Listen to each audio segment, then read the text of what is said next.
ദേശീയ അവാർഡ് ജേതാവ് അനിൽ രാധാകൃഷ്ണ മേനോൻ സംവിധാനം ചെയ്യുന്ന പുതിയ ചിത്രം ലോർഡ് ലിവിങ്സ്റ്റൺ 7000 കണ്ടിയുടെ ട്രെയിലറും ഓഡിയോയും പുറത്തിറങ്ങി.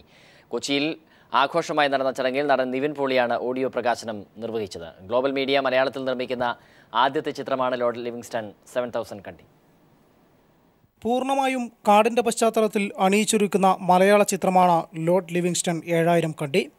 ചിത്രത്തിന്റെ ഓഡിയോയും ട്രെയിലറും നടൻ നിവിൻ പോളിയാണ് കൊച്ചിയിൽ പുറത്തിറക്കിയത്. ബാഹുബലിക്കും ഐക്യം ശേഷം പ്രൊഡക്ഷൻ രംഗത്തെത്തുമ്പോൾ വ്യത്യസ്തത കൊണ്ടുവരണം എന്ന ആഗ്രഹമുള്ളതുകൊണ്ടാണ് ലോർഡ് ലിവിങ്സ്റ്റൺ 7000 കണ്ടി ചെയ്തതെന്ന് ചിത്രത്തിന്റെ നിർമ്മാതാവ് പ്രേം മേനോൻ പറഞ്ഞു.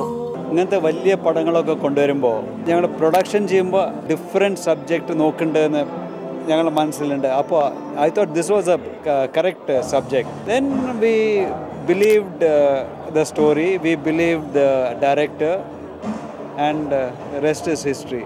സിനിമയുടെ എല്ലാ മേഖലയിലുള്ളവർക്കും പുതുതായി പലതും ചെയ്യാൻ ഈ സിനിമയിൽ സാധിച്ചിട്ടുണ്ടെന്ന് നടൻ കുഞ്ചാക്കോ ബോബനും പറഞ്ഞു. ഒരു ക്രിയേറ്റർക്ക് അവർക്ക് എന്തെങ്കിലും പുതുതായിട്ട് ചെയ്യാനായിട്ടുണ്ടെങ്കിൽ അവർ ഭയങ്കര ത്രില്ഡാവും, അല്ലെങ്കിൽ അവർ ഭയങ്കര പോസിറ്റീവ് വൈബ്സ് ഉണ്ടാവും. ഈ ഒരു സിനിമയുടെ കാര്യത്തിൽ പറയുകയാണെങ്കിൽ എല്ലാ ഡിപ്പാർട്ട്മെൻറ്റിലുള്ള ആൾക്കാർക്കും എന്തെങ്കിലും പുതുതായിട്ട് ചെയ്യാനായിട്ടൊരു ഓപ്ഷൻ ഈ സിനിമയിലുണ്ട്. മലയാളം തനിക്ക് രണ്ടാം വീടാണെന്നും ചിത്രത്തിൽ നല്ല രീതിയിൽ അഭിനയിക്കാൻ സാധിച്ചെന്നും ഭരത് പറഞ്ഞു. நேச்சருக்காக பண்ணப்பட்ட ஒரு படமாகவே இந்த படம் இருக்கும். I speak Tamil in the film, so it makes my job more easy.